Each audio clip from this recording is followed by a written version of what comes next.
morning. Hi everyone. My name is PINGUL, 34 years old, married and blessed with two kids, Micaela and Juliana. I was saved last June 2014 through this church, Border Gate Baptist Church.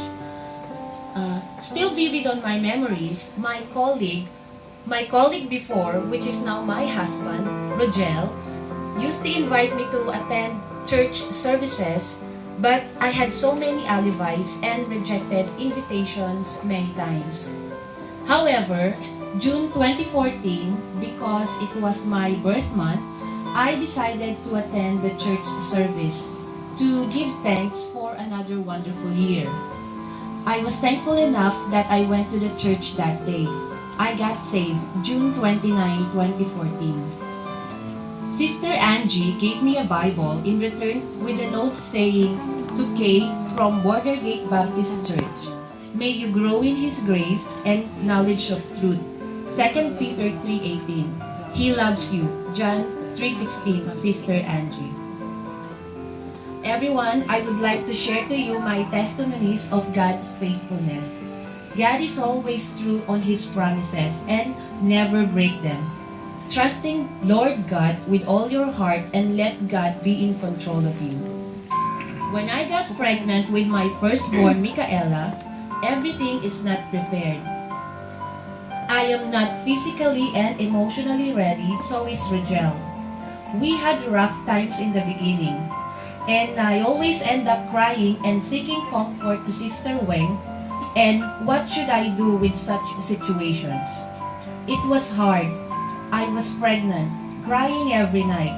I had series of bleeding that time, but God is so good. He saved my Micaela. Despite of the stress, despite of the rough times, the love of God will show in every ways. He is always true to His promise. Matthew 11:28. Come unto me, all ye that labor Come unto me, all ye that labor and are heavy laden, and I will give you rest. Things were put into orders. Then came another blessing, my Juliana, our miracle baby. To be honest, we are not prepared for another sibling for Mika that time. Mika was just starting to enjoy the life of becoming a toddler. Mika was 5 years and 5 months when I knew I was pregnant for another one. It was unexpected, a surprise blessing to say if you may. During my gestation period, I was shocked to know that the baby inside me is not normal as per doctor advice. Based from my blood draw, it turned out positive for the risk of Down syndrome with 1:238 possibilities. With a doctor recommendation, I need to undergo to a certain test called amniocentesis, a process where they will insert a needle into your womb in order to get fluid from the uterus. The sample specimen will be used to test and verify if the baby will be positive from Down syndrome or not. The result came positive and it turned out to be chromosome abnormalities. The doctor told me that they are not certain about what kind of abnormalities this will be in effect with the baby, either physical or mental. Everything went blurred to me that time. To my surprise, I was talking to the doctor, my hands were shaking, but I was holding my tears not to fall. It was very terrible for me to hear those kinds of words. I can even remember her saying abortion to be an option on the list. No, I never even think about losing my precious baby inside of me. I prayed and prayed and prayed most of the time I can think of. I prayed for understanding. I prayed for wisdom. I prayed for strength. I prayed for acceptance.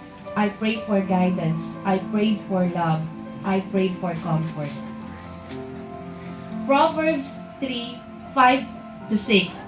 Trust in the Lord with all thine heart, and lean not unto own understanding. Amen. In all thy ways acknowledge Him, and He shall direct thy paths. Trust in the Lord with all thy heart. He will keep you cope with the situation.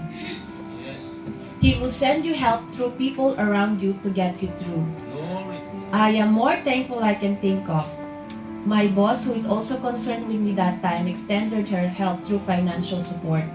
She covered the cost of my pregnancy period, laboratories, tests, inclusive fees during pre- and post-birth period.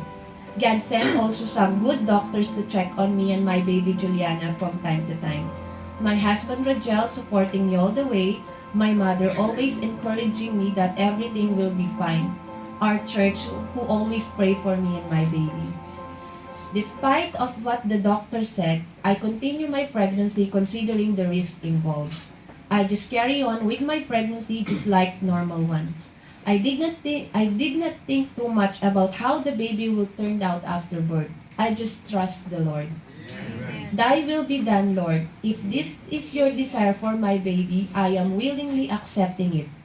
October 17, 2017, at 8:58 a.m., Juliana was born. 3.3 kilogram, normal delivery. Juliana's condition, normal. And now she is 13 months old, walking, and our little bundle of joy.